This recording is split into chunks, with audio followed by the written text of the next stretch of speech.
कल्पना कीजिए, एक ऐसी रात जब चांद की हल्की रोशनी के बावजूद आसमान घने बादलों से ढका हुआ था और अंधेरे का एक अनोखा सन्नाटा पूरे माहौल को घेर चुका था।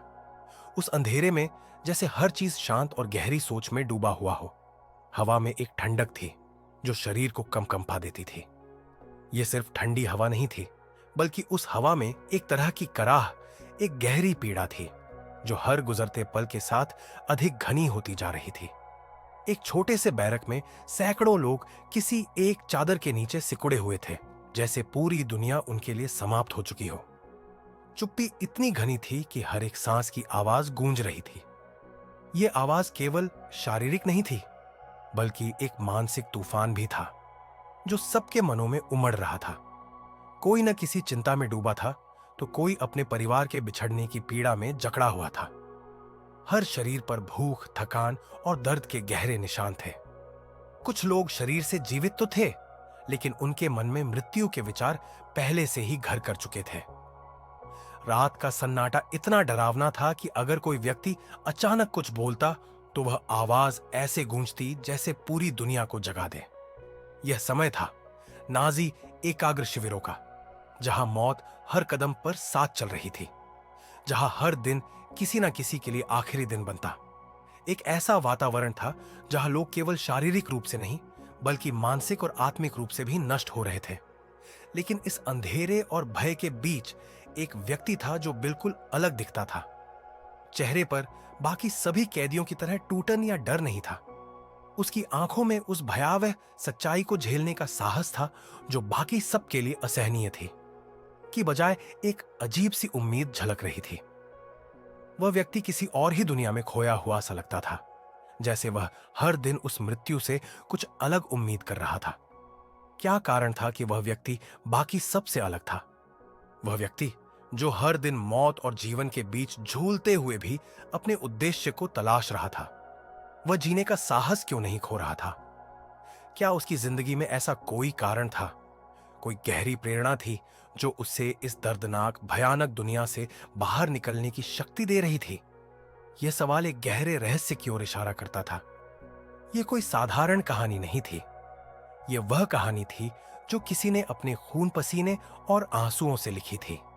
यह कहानी थी विक्टर फ्रैंकल की, वह व्यक्ति जिन्होंने नाजी शिविरों में अपनी जान की हर एक घड़ी पर दांव लगाया, लेकिन उन्होंने अपने उद्देश्य को कभी नहीं छोड़ा। विक्टर फ्रैंकल ने अपनी किताब मैन्स सर्च फॉर मीनिंग में उन भयानक दिनों को साझा किया जब वह नाजी शिविरों में बंद थे और वहां के भयंकर अनुभवों ने उन्हें जीवन के वास्तविक उद्देश्य की एक नई समझ दी। यह किताब केवल एक जीवित रहने की कहानी नहीं है, बल्कि यह उन लोगों के लिए प्रेरणा का स्रोत है जो किसी भी परिस्थिति में जीवन के उद्देश्य को ढूंढने की तलाश में है। यह किताब हमें बताती है कि किसी भी कष्टकारी अनुभव के बावजूद अगर हमारे पास जीवन का कोई उद्देश्य हो, तो हम किसी भी दर्द, किसी भी मुश्किल से जूझ सकते हैं। विक्टर फ्रैंकल के जीवन की यह यात्रा केवल उनके संघर्षों का विवरण नहीं, बल्कि यह एक गहरी मानवीय सच्चाई की खोज है कि जीवन के सबसे अंधेरे और कठिन क्षणों में भी हम जीवन के उद्देश्य को पहचानकर अपने अस्तित्व को बचा सकते हैं। तो उस व्यक्ति की नजरें जो हर दिन जीवन और मृत्यु के बीच झूलते हुए भी नहीं टूटता था, उसकी प्रेरणा कहां से आती थी? वह क्या था जो उसे इस कष्टकारी जीवन को सहन करने की ताकत दे रहा था? क्या वह सिर्फ अपने जीवन के प्रति जिज्ञासा से जी रहा था, या उसके भीतर एक गहरी प्रेरणा छिपी थी जो उसे जिंदा रहने की ताकत देती थी? यह किताब विक्टर फ्रैंकल के उन नाजी शिविरों में बिताए गए दिनों की सच्ची गवाही है, जो यह सिद्ध करती है कि एक व्यक्ति अपने जीवन के उद्देश्य को जानकर किसी भी दर्द, किसी भी कठिनाई और किसी भी संकट से लड़ सकता है। क्या आपको भी उस व्यक्ति की तरह किसी गहरे उद्देश्य की तलाश नहीं है? क्या आप भी जानना चाहते हैं कि जीवन के कष्टों से बाहर निकलने की असली कुंजी क्या है? तो आइए हम विक्टर फ्रैंकल की किताब मैन्स सर्च फॉर मीनिंग के साथ एक यात्रा पर निकलते हैं, जो हमें दिखाती है कि हमें जीवन में कोई भी कठिनाई नहीं तोड़ सकती अगर हमारे पास एक स्पष्ट उद्देश्य हो। कभी सोचा है कि जब आपके सामने मृत्यु का डर हो, जब आपके शरीर की सारी ताकत खत्म हो चुकी हो और हर कदम पर मौत का खतरा मंडरा रहा हो, तो क्या होता है? क्या ऐसा कोई तरीका हो सकता है जो आपको इन परिस्थितियों से बाहर निकाले? विक्टर फ्रैंकल की कहानी यही बताती है, और यह इस सफर का एक ऐसा मोड़ है जहां हर पल एक नई चुनौती पेश करता है। उस अंधेरे नाजी शिविर में विक्टर फ्रैंकल और उनके साथी कैदी लगातार मौत के साए में जी रहे थे। उनके चारों ओर सड़कों पर शवों की लाइनें लगी होती थीं और हर दिन का सूर्योदय उनके लिए एक नई परीक्षा लेकर आता था। लेकिन यही वह मोड़ था जहां विक्टर ने पाया कि शारीरिक पीड़ा और मानसिक तकलीफ से कहीं ज्यादा एक और डर था, आत्मिक मृत्यु। क्या आप जानते हैं कि आत्मिक मृत्यु क्या होती है? यह वह स्थिति है जब एक इंसान मानसिक रूप से, आत्मिक रूप से पूरी तरह से टूट जाता है। यह वह डर था जो विक्टर फ्रैंकल ने अपने अनुभव से जाना। जब मनुष्य अपना उद्देश्य और अपनी पहचान खो देता है, तो वह अस्तित्व की सच्चाई से भागता है और उसे जीने का कोई कारण नहीं मिलता।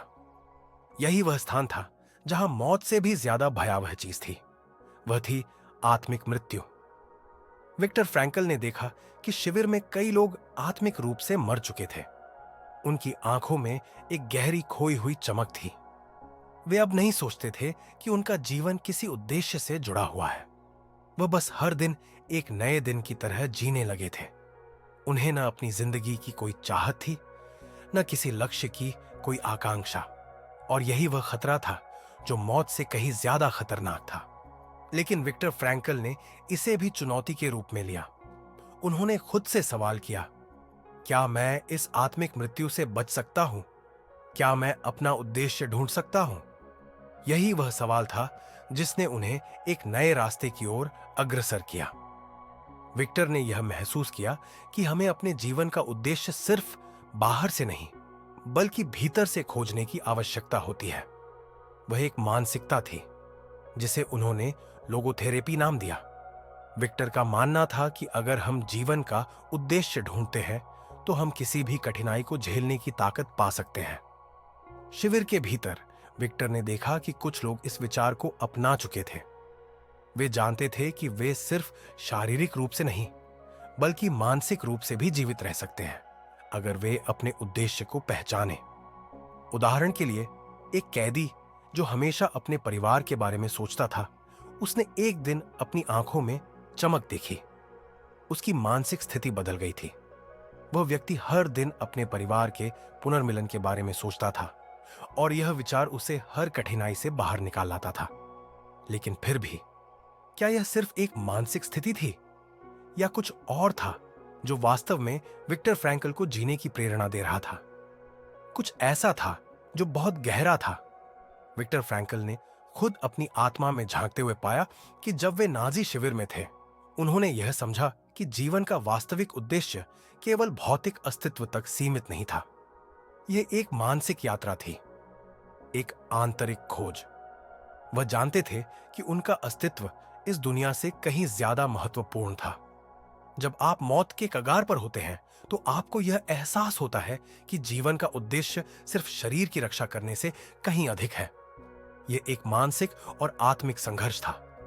विक्टर का मानना था कि जब तक आपके भीतर एक उद्देश्य होता है, तब तक आप किसी भी परिस्थिति से बाहर निकल सकते हैं। एक दिन विक्टर ने अपने सामने एक सच्चाई का सामना किया।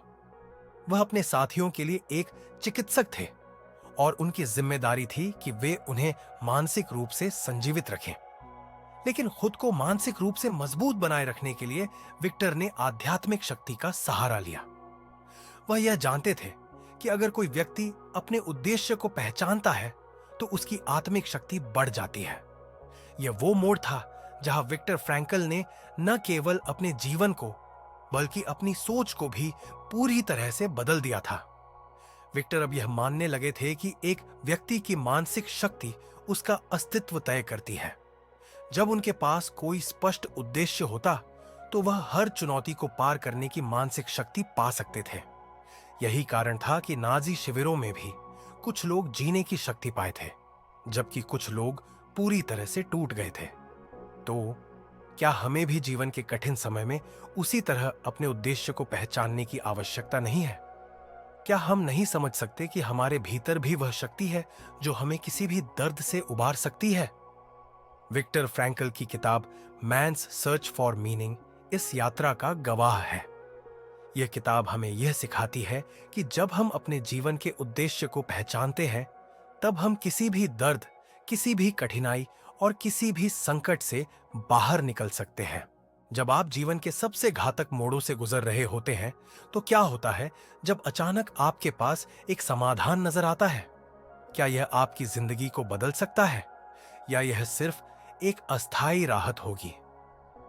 विक्टर फ्रैंकल के जीवन का यह हिस्सा हमें यही सवाल पूछने पर मजबूर करता है। नाजी शिविरों में हर दिन एक नई परीक्षा थी, और हर परीक्षा की तीव्रता यह तय करती थी कि व्यक्ति टूटेगा या फिर उसे एक नया उद्देश्य मिलेगा। कई कैदी जो पहले जीवित रहने के संघर्ष में थे, अब मानसिक रूप से मर चुके थे। उनके भीतर उम्मीद की एक भी किरण नहीं बची थी। उन्होंने छोड़ दिया था, जैसे कि वे कोई वस्तु हो जिसे समय के साथ गिरकर धूल में समा जाना था। लेकिन क्या यही उनकी नियति थी? क्या उनका उद्देश्य खत्म हो चुका था, या वे बस अपनी आंतरिक शक्ति को पहचान नहीं पा रहे थे? विक्टर फ्रैंकल ने इस मानसिकता को न केवल पहचाना, बल्कि इसे चुनौती दी। वह जानते थे कि अगर एक व्यक्ति अपने उद्देश्य से वंचित हो जाता है, तो उसे कहीं ना कहीं अपनी आंतरिक शक्ति को खोजने की आवश्यकता होती है। और यही वह क्षण था जब उन्होंने लोगोथेरेपी की पूरी गहराई को महसूस किया। शिविर के भीतर विक्टर ने जो कुछ सीखा, वह केवल शारीरिक रूप से जीवित रहने के बारे में नहीं था, बल्कि यह पूरी मानसिकता और दृष्टिकोण को बदलने के बारे में था। उन्होंने यह समझा कि एक व्यक्ति के मानसिक दृष्टिकोण से ही उसकी वास्तविक शक्ति का निर्धारण होता है। वह व्यक्ति जो अपने जीवन के उद्देश्य को पहचानता है, वह कभी भी टूटता नहीं, भले ही उसके सामने कोई भी संकट हो। लेकिन सवाल यह था, क्या विक्टर खुद इस मानसिकता को लागू कर पा रहे थे? क्या उन्हें भी अपने जीवन का उद्देश्य खोजने की जरूरत थी? और अगर हां, तो क्या वह इसे तलाश पा रहे थे? एक दिन विक्टर ने अपने आप से सवाल किया, क्या मुझे भी किसी उद्देश्य की तलाश है? यह सवाल उन्हें केवल मानसिक रूप से ही नहीं, बल्कि आंतरिक रूप से भी छेड़ने लगा था। वह जानते थे कि अगर उन्हें अपने जीवन का उद्देश्य फिर से समझना है, तो वह शिविर के भीतर एक गहरी खोज की शुरुआत करेंगे। एक सुबह जब वह काम से लौटकर अपने बंकर में वापस पहुंचे, तो उन्होंने अपने आसपास के हालात पर गौर किया। शिविर में बिताए गए दिन लगातार और थकाऊ थे, लेकिन विक्टर को यह महसूस हुआ कि अगर वह इस घने अंधेरे में कोई उम्मीद नहीं ढूंढ पाए, तो उनके भीतर का साहस और शक्ति नष्ट हो जाएगी। उन्होंने फिर से खुद से पूछा, क्या मुझे यहां एक उद्देश्य मिल सकता है? और फिर उन्होंने महसूस किया कि जीवन का उद्देश्य केवल मृत्यु से बचना नहीं था, बल्कि उसे समझने और उसके साथ जीने के तरीके को खोजने में था। यह वह पल था जब विक्टर ने जीवन के उद्देश्य की तलाश को अपनी आत्मा का हिस्सा बना लिया। विक्टर के लिए हर दिन शिविर में बिताए गए समय ने उन्हें एक नई दृष्टि दी। वह अब यह मानने लगे थे कि जीवन के सबसे अंधेरे क्षणों में भी अगर हम अपने उद्देश्य को पहचानते हैं, तो हम किसी भी संकट से बाहर निकल सकते हैं। यह समझ विक्टर की मानसिकता को पूरी तरह से बदलने वाली थी। लेकिन इस यात्रा में भी कई चमत्कारी घटनाएं हुईं। एक दिन जब विक्टर अपने साथियों के साथ एक गहरी गुफा में काम कर रहे थे, वह अचानक गिर पड़े और चोटिल हो गए। उन्हें लगा कि अब उनका समय खत्म हो चुका है। उन्होंने अपने जीवन के उन दिनों के बारे में सोचा जब वह खुद को बचाने के लिए हर जतन कर रहे थे। वह किसी तरह बाहर निकलने का रास्ता खोज रहे थे। लेकिन अब जब वह अपने शरीर की पीड़ा में डूबे हुए थे, तो उन्हें एक नई सच्चाई का एहसास हुआ। यह दर्द, यह पीड़ा भी एक उद्देश्य का हिस्सा हो सकती है। विक्टर ने महसूस किया कि जीवन के सभी अनुभव, भले ही वे कितने भी कष्टकारी क्यों न हो, वे हमें कुछ न कुछ सिखाते हैं। और यही वह संदेश था जो विक्टर ने अपने साथियों को भी दिया। उन्होंने उन्हें बताया कि कोई भी परिस्थिति या कष्ट ऐसा नहीं है जिसे हम सहन नहीं कर सकते, बशर्ते हम इसे अपने उद्देश्य के साथ जोड़ सकें। जैसे ही विक्टर ने इस विचार को अपनाया, उनकी मानसिकता में एक अद्भुत परिवर्तन आया। उनका मन अब उन लोगों से भरा हुआ था जो जीवन के उद्देश्य को खोजने के लिए निरंतर संघर्ष कर रहे थे। वह जानते थे कि किसी भी हालात में अगर हमें अपना उद्देश्य मिल जाए तो हम जीवन की सबसे बड़ी चुनौती का सामना कर सकते हैं। यह एक मानसिक और शारीरिक यात्रा थी, लेकिन विक्टर ने यह समझा कि इसका असली उद्देश्य आंतरिक परिवर्तन था। अब वह पहले की तरह केवल जीवित रहने के लिए नहीं, बल्कि अपने जीवन के उद्देश्य को जानने के लिए जी रहे थे। लेकिन फिर एक और मोड़ आया। एक दिन विक्टर को अपने साथियों में से एक का चेहरा देखकर महसूस हुआ कि वह व्यक्ति टूट चुका था। उसका आत्मविश्वास खत्म हो चुका था। उसकी आंखों में उम्मीद का कोई चिन्ह नहीं था।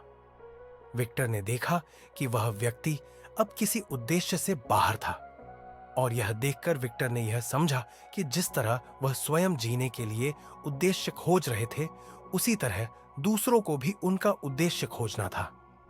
क्या यह उस उद्देश्य की वास्तविक पहचान थी जिसे विक्टर ने अंततः शिविर के अंदर पाया?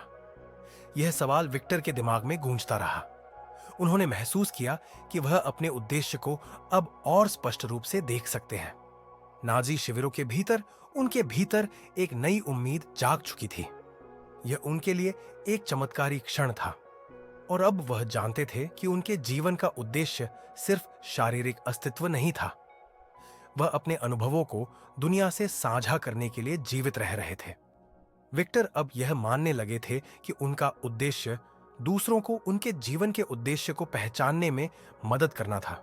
कल्पना कीजिए, आप एक ऐसे स्थान पर हैं जहां हर चीज आपको इस दुनिया से बाहर की ओर खींच रही हो, जहां आपके शरीर में थकान है और आपका मन और आत्मा चुपचाप हर दिन इस असहनीय दर्द से गुजर रहे हो। लेकिन फिर भी कुछ ऐसा है जो आपको जीवित रहने की ताकत देता है। क्या यह कोई साधारण बात है? क्या यह सिर्फ एक सामान्य इंसान की शक्ति हो सकती है? विक्टर फ्रैंकल के जीवन में यह सवाल अब जवाब की तलाश कर रहा था।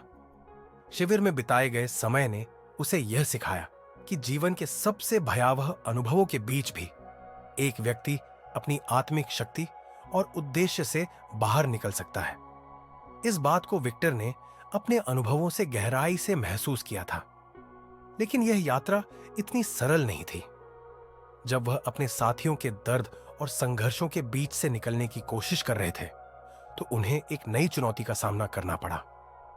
एक ऐसी चुनौती जो उन्हें न केवल मानसिक रूप से बल्कि आत्मिक रूप से भी परखने वाली थी। शिविर में एक दिन विक्टर ने एक ऐसे व्यक्ति को देखा जो अन्य सभी कैदियों से बहुत अलग था।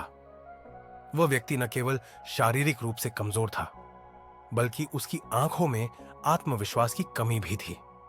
निराश और बेबस दिखाई देता था, जैसे उसके जीवन में कोई उद्देश्य बचा ही नहीं था। विक्टर ने उस व्यक्ति से बात की और पूछा, क्या तुम जानते हो कि तुम्हारा जीवन एक उद्देश्य से भरा हुआ है?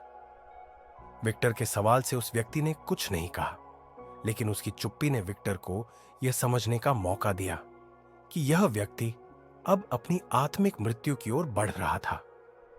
उसकी सोच और मानसिकता अब किसी भी उद्देश्य से वंचित हो चुकी थी। वह व्यक्ति मान चुका था कि उसकी जिंदगी का कोई मतलब नहीं था, और इसने विक्टर के मन में एक गहरी चिंता पैदा की। विक्टर ने यह अनुभव लिया और समझा कि शिविर में न केवल शारीरिक रूप से बल्कि मानसिक और आत्मिक रूप से भी लोग मर रहे थे। मौत का डर सिर्फ शरीर से नहीं बल्कि मन और आत्मा से भी था। यह विचार विक्टर के लिए एक नई राह की शुरुआत थी। वह अब यह समझने लगे थे कि अगर किसी व्यक्ति को अपने जीवन का उद्देश्य नहीं मिलता तो वह धीरे धीरे आत्मिक रूप से मर जाता है, भले ही उसका शरीर जिंदा रहे। यह तब था जब विक्टर ने यह महसूस किया कि जीवन के उद्देश्य को पहचानने की शक्ति असल में मानसिक शक्ति में छिपी होती है। शिविर में रहते हुए विक्टर ने कई ऐसे उदाहरण देखे जहां लोग मानसिक रूप से मजबूत थे, जबकि उनके शरीर पूरी तरह से थक चुके थे। उन्होंने यह देखा कि जिन लोगों ने अपने जीवन का उद्देश्य पहचाना, वे मानसिक रूप से जीवित थे, और वहीं जिन लोगों ने यह मान लिया कि उनके जीवन का कोई उद्देश्य नहीं है, वे धीरे धीरे टूटने लगे थे। इस विचार ने विक्टर को प्रेरित किया और वह जानने लगे कि जीवन का उद्देश्य केवल शारीरिक अस्तित्व से जुड़ा नहीं है, बल्कि यह मानसिक और आत्मिक शक्ति से जुड़ा हुआ है। अब विक्टर यह जान चुके थे कि किसी भी कठिनाई का सामना करने की असली शक्ति अंदर से आती है, अपने उद्देश्य से। लेकिन सवाल अब यह था कि क्या विक्टर को भी उस उद्देश्य को और अधिक गहराई से पहचानने की जरूरत थी। वह इस खोज में थे कि आखिर उनका जीवन का उद्देश्य क्या था और कैसे वह इस उद्देश्य के द्वारा अपनी यात्रा को पूरा कर सकते थे। शिविर के भीतर बिताए गए समय के बाद विक्टर अब इस सवाल का जवाब खुद से ढूंढने लगे थे। उनके अनुभवों ने उन्हें यह समझने में मदद की कि जीवन का उद्देश्य व्यक्तिगत होता है और यह हर व्यक्ति के लिए अलग अलग हो सकता है।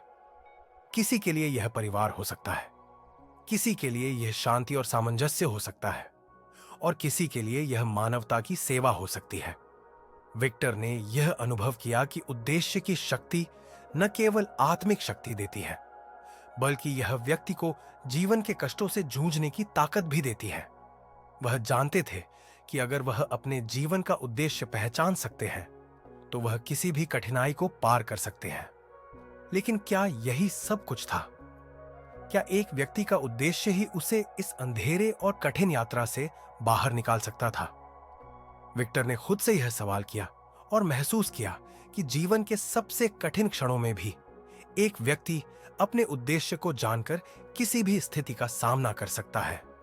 यह वह समय था जब विक्टर फ्रैंकल ने अपने जीवन का उद्देश्य न केवल खुद के लिए बल्कि दूसरों के लिए भी पहचाना। विक्टर अब यह समझ चुके थे कि उनका उद्देश्य सिर्फ खुद को बचाना नहीं था, बल्कि वह अपने अनुभवों को अन्य लोगों तक पहुंचाना चाहते थे। उन्होंने महसूस किया कि उन्होंने जो कुछ भी देखा, जो कुछ भी अनुभव किया, वह अब केवल उनका निजी अनुभव नहीं था, वह दूसरों के लिए एक प्रेरणा बनने वाला था। शिविर में बिताए गए उन कष्टकारी दिनों ने विक्टर को यह सिखाया कि अगर हम अपनी आत्मिक शक्ति को पहचानें, अगर हम अपने उद्देश्य से जुड़े रहें, तो हम किसी भी कठिनाई का सामना कर सकते हैं। विक्टर का मानना था कि जीवन का उद्देश्य केवल एक व्यक्तिगत यात्रा नहीं है, बल्कि यह हमारे समाज और पूरी मानवता की सेवा में भी योगदान कर सकता है। उनकी यह खोज अब एक मिशन बन चुकी थी, अपने अनुभवों को दुनिया से साझा करना, ताकि लोग समझ सकें कि उनके जीवन का उद्देश्य क्या है। विक्टर जानते थे कि अगर उन्होंने यह यात्रा पूरी की तो वह न केवल अपने जीवन को बल्कि दूसरों के जीवन को भी एक नया दृष्टिकोण दे सकते हैं। और यह वह क्षण था जब विक्टर फ्रैंकल ने महसूस किया कि उनके जीवन का असली उद्देश्य यह था कि वह अपने अनुभवों को दुनिया के सामने लाए, ताकि लोग यह समझ सकें कि जीवन का उद्देश्य किसी भी स्थिति में पाया जा सकता है। विक्टर का उद्देश्य अब स्पष्ट हो चुका था। उन्होंने यह समझा कि जीवन का कोई भी कष्ट उनके उद्देश्य को बदल नहीं सकता, चाहे वह शिविर की कठिनाइयां हों या दुनिया की अन्य चुनौतियां। विक्टर का उद्देश्य उसे पार करने की शक्ति देता था। इस यात्रा के अंतिम चरण में कदम रख रहे हैं विक्टर फ्रैंकल का जीवन और उनकी खोज हमें यह सवाल पूछने पर मजबूर करती है, क्या हम आज भी अपने जीवन के उद्देश्य को पहचानने के लिए उतने ही संघर्ष करते हैं जितना उन्होंने नाजी शिविरों में किया? क्या आज हम अपने जीवन में उस गहरी मानसिक शक्ति और उद्देश्य को पहचानने की क्षमता रखते हैं जैसे विक्टर ने तब की थी? विक्टर फ्रैंकल ने हमें यह सिखाया कि जीवन का उद्देश्य केवल शारीरिक अस्तित्व से जुड़ा नहीं है, बल्कि यह हमारे मानसिक और आत्मिक दृष्टिकोण से जुड़ा है। जब एक व्यक्ति अपने उद्देश्य से जुड़ा होता है तो वह किसी भी कठिनाई का सामना कर सकता है। लेकिन क्या हम इस दृष्टिकोण को आज भी अपने जीवन में लागू कर पा रहे हैं? आज के इस आधुनिक युग में जब हम तकनीकी विकास, सामाजिक बदलाव और व्यक्तिगत तनाव के बीच जीवन जी रहे हैं, हम अक्सर अपने उद्देश्य को खो बैठते हैं। दुनिया इतनी तेजी से बदल रही है और हमें हर दिन नई चुनौतियां सामने आ रही हैं कि कभी-कभी हमें लगता है कि हमें बस तात्कालिक परिणामों पर ध्यान देना चाहिए, जल्द से जल्द सफलता प्राप्त करने की चाह में। लेकिन क्या यह हमें असली संतुष्टि और खुशी दे रहा है? क्या हम अपने जीवन का उद्देश्य सिर्फ बाहरी दुनिया से ही प्राप्त करना चाहते हैं या कुछ और? विक्टर फ्रैंकल की लोगोथेरेपी यह सिखाती है कि बाहरी परिस्थितियां चाहे जैसी भी हों, अगर हम अपने भीतर एक उद्देश्य और दिशा पाते हैं तो हम किसी भी संकट का सामना कर सकते हैं। और यही सिद्धांत आज भी उतना ही प्रासंगिक है। हम जिस मानसिक दबाव और तनाव का सामना करते हैं वह कभी ना कभी हमें कमजोर बना सकता है, लेकिन अगर हम समझ पाते हैं कि हमारे जीवन का एक गहरा उद्देश्य है तो हम किसी भी चुनौती को पार करने की शक्ति पा सकते हैं। आज के समय में लोग बहुत सी चीजों के लिए संघर्ष करते हैं, धन, प्रतिष्ठा या रिश्ते। लेकिन क्या हम कभी खुद से यह सवाल पूछते हैं कि हमारा असली उद्देश्य क्या है? सोचिए, आज जब आप अपने दिन की शुरुआत करते हैं तो क्या वह उद्देश्य आपको प्रेरित करता है? क्या आप अपने जीवन के उस गहरे अर्थ को समझ पा रहे हैं जो हर दिन का एक हिस्सा होना चाहिए? या फिर आप सिर्फ जीवन की दौड़ में शामिल हैं, बिना यह समझे कि आपके जीवन का असली उद्देश्य क्या हो सकता है? आज के समाज में हमें कई ऐसे उदाहरण मिलते हैं जहां लोग बाहरी दुनिया की दौड़ में इतने उलझे होते हैं कि वे अपने आत्मिक उद्देश्य को भूल जाते हैं। लेकिन विक्टर फ्रैंकल की किताब मैन्स सर्च फॉर मीनिंग हमें यह याद दिलाती है कि जीवन का उद्देश्य सिर्फ एक चीज के बारे में नहीं है। यह एक मानसिक, आत्मिक और आध्यात्मिक यात्रा है जो हमें खुद के भीतर खोजना होता है। आज के समय में जब सोशल मीडिया और आर्थिक दबाव ने हमें निरंतर बाहरी मानदंडों के मुताबिक जीने के लिए मजबूर किया है, हम अक्सर अपने भीतर के उद्देश्य को खो देते हैं। हम कभी यह सोचते नहीं कि हमारा जीवन किस दिशा में जा रहा है या हम क्यों जी रहे हैं। विक्टर फ्रैंकल ने अपनी किताब में यह बताया कि जब व्यक्ति अपने उद्देश्य को पहचानता है तो वह आंतरिक शांति और संतोष की ओर बढ़ता है। यही वह शक्ति है जो उसे बाहरी कठिनाइयों से निपटने की क्षमता देती है। क्या आप आज भी यह मानते हैं कि जीवन का उद्देश्य सिर्फ बाहरी दुनिया के मानकों पर आधारित है? यदि हां, तो यह वही समय है जब विक्टर फ्रैंकल के सिद्धांतों को आत्मसात करने की जरूरत है। अगर हम अपने उद्देश्य को केवल बाहरी मानकों से तय करते हैं तो हम हमेशा निरंतर दौड़ में ही लगे रहेंगे। लेकिन अगर हम समझ पाते हैं कि जीवन का उद्देश्य अंदर से आता है, हमारी मानसिकता, हमारे दृष्टिकोण और हमारे आत्मिक प्रयासों से, तो हम कहीं अधिक संतुष्ट और खुशहाल जीवन जी सकते हैं। आज के समय में जब लोग मानसिक स्वास्थ्य से जूझ रहे हैं, विक्टर फ्रैंकल की सीख हमें यह याद दिलाती है कि मानसिक शांति और संतुष्टि केवल बाहरी दुनिया के लिए नहीं, बल्कि हमारे आंतरिक उद्देश्य के द्वारा मिल सकती है। अगर हम अपने उद्देश्य को जानने का प्रयास करते हैं तो हम किसी भी मानसिक या शारीरिक चुनौती से बाहर निकल सकते हैं। आज के समय में आत्मिक उद्देश्य को पहचानना क्या उतना ही महत्वपूर्ण नहीं है जितना कि विक्टर फ्रैंकल के समय में था?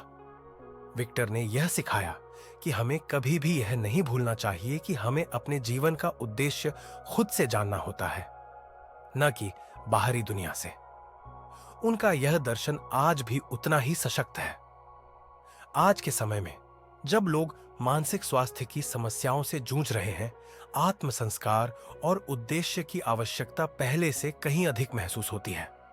विक्टर फ्रैंकल का यह संदेश हमें बताता है कि आत्मिक उद्देश्य को पहचानने से न केवल हमारे मानसिक स्वास्थ्य में सुधार हो सकता है, बल्कि यह हमें किसी भी कष्ट या संकट का सामना करने की शक्ति भी प्रदान करता है। आज जब हम भविष्य के बारे में सोचते हैं तो क्या हम इसे केवल बाहरी प्राप्तियों के रूप में देखते हैं, या हम इस बात पर भी ध्यान देते हैं कि हम खुद को किस दिशा में ले जा रहे हैं? विक्टर फ्रैंकल ने अपने जीवन के अनुभवों से यह सिद्ध किया कि बाहरी दुनिया चाहे जैसी भी हो, अगर हमारे भीतर एक उद्देश्य और दिशा होती है तो हम किसी भी संकट का सामना कर सकते हैं। हमारे जीवन का असली उद्देश्य क्या है? क्या हम इसे पहचानने की कोशिश कर रहे हैं? यह वह सवाल है जो हमें खुद से पूछना चाहिए। विक्टर फ्रैंकल की किताब मैन्स सर्च फॉर मीनिंग हमें यह समझने में मदद करती है कि जीवन का उद्देश्य केवल बाहरी चीजों में नहीं, बल्कि हमारे आंतरिक दृष्टिकोण और मानसिकता में छिपा होता है। यह पुस्तक केवल एक व्यक्ति की जीवित रहने की कहानी नहीं है, बल्कि यह एक आंतरिक खोज है जो हमें यह सिखाती है कि किसी भी स्थिति में हमारे भीतर एक उद्देश्य है जो हमें जीने की शक्ति देता है। आज के समय में हम में से प्रत्येक को यह समझने की आवश्यकता है कि हम केवल शरीर से नहीं, बल्कि मानसिक और आत्मिक रूप से भी जीवित हैं। हमारे जीवन का उद्देश्य हमारी मानसिक शक्ति में है, और जब हम इसे पहचानते हैं तो हम किसी भी परिस्थिति का सामना कर सकते हैं। विक्टर फ्रैंकल की यात्रा से यह साफ हो जाता है कि हमें अपने जीवन का उद्देश्य अपने भीतर से खोजना होता है। अगर हम यह समझ पाते हैं तो हम न केवल अपने जीवन को बदल सकते हैं, बल्कि दूसरों के जीवन को भी प्रेरित कर सकते हैं। तो आइए हम भी आज अपने जीवन के उद्देश्य की तलाश में निकलें। आइए विक्टर फ्रैंकल के शब्दों को अपने जीवन में लागू करें और देखें कि किस तरह हम अपने उद्देश्य को पहचानकर किसी भी संकट से बाहर निकल सकते हैं। यह यात्रा खत्म नहीं हुई है, यह अभी शुरू हुई है। अगर आपको यह समरी पसंद आई हो तो कृपया लाइक, शेयर और सब्सक्राइब करें हमारे चैनल इंस्पायर डाइजेस्ट को। आपके एक क्लिक से हमें अगली प्रेरणादायक किताब लाने की ताकत मिलती है। धन्यवाद।